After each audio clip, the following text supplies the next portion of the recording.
Knight's Quest is a rather interesting game. On its surface, it kind of looks like it may be an open world role-playing game similar to something like Breath of the Wild, but in the end it feels a lot more like the old school PS2 action adventure games like Jak and Daxter, in which you get upgrades along the way and it helps you defeat or at least overcome dungeons and enemies and bosses. It's a rather charming game actually. It takes place, you play as a character called Rusty and you do something that causes a cataclysmic event, which brings out a lot of bad guys, and you must find the real heroes in order to save the day.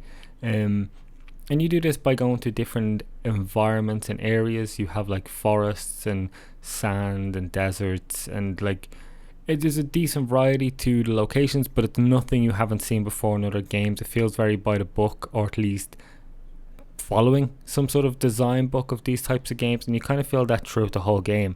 Each area has a fair few side quests as well as dungeons. There are chests to find that just have random small update like items and all to use, but there are some huge environments as well as dungeons that are relatively interesting, and some of them can get quite tough to the point where you're sort of, it takes you more than maybe 30 minutes to complete a puzzle because it's not that easy. And it's kind of fun, but at the same time, as with a lot of the game, it can drag on a bit too much and then just be not as satisfying or fun.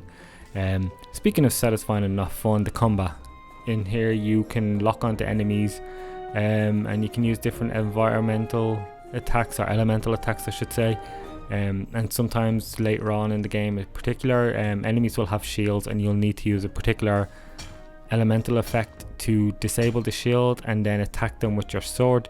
The only problem with all of this is simply that the combat is not good at all. It's very floaty and button mashy. You can kind of just jump at an enemy and, you know, mash away the right mouse or left mouse button quite a lot, and then dodge feels a little slow, and overall nothing feels super satisfying when it comes to the combat. Thankfully though, a lot of the game is actually like the puzzles as well as a surprising amount of platforming, and the platforming is as you expect from a 3D action game. It's fine, but it can be pretty frustrating sometimes with the camera, sometimes with how the character moves, can sort of hold you back or at least frustrate you.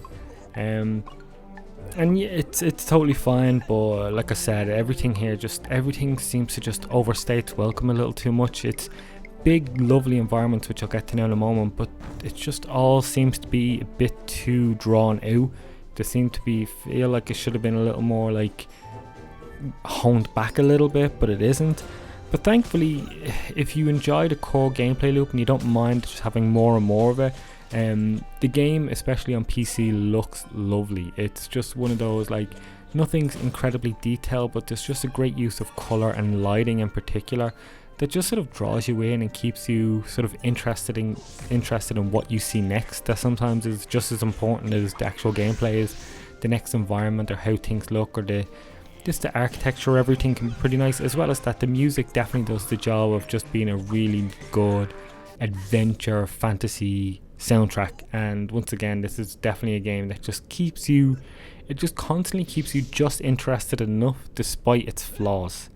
I just think it's a game that is really enjoyable if you like these types of games. Think of it more, as I said, as a PlayStation 2 era third person platforming game than any sort of big open world role playing game, because it's definitely not that.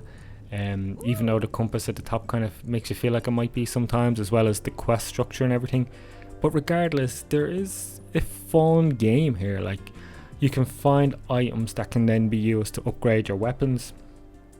There's money to buy items and everything. It's what you expect from these games, but it's also just a little too much of everything, and it's not satisfying enough. I would only recommend this game, to be honest, to people who are really dying for a game like this, a good 2D platformer with fun platforming, and don't really care about the combat being whatever it is and it being a bit too long. The game is a bit too long. I think if the game was maybe even half its length, it would be fine, but otherwise it's an okay game. It's just got quite a bit of flaws for you to sort of get over.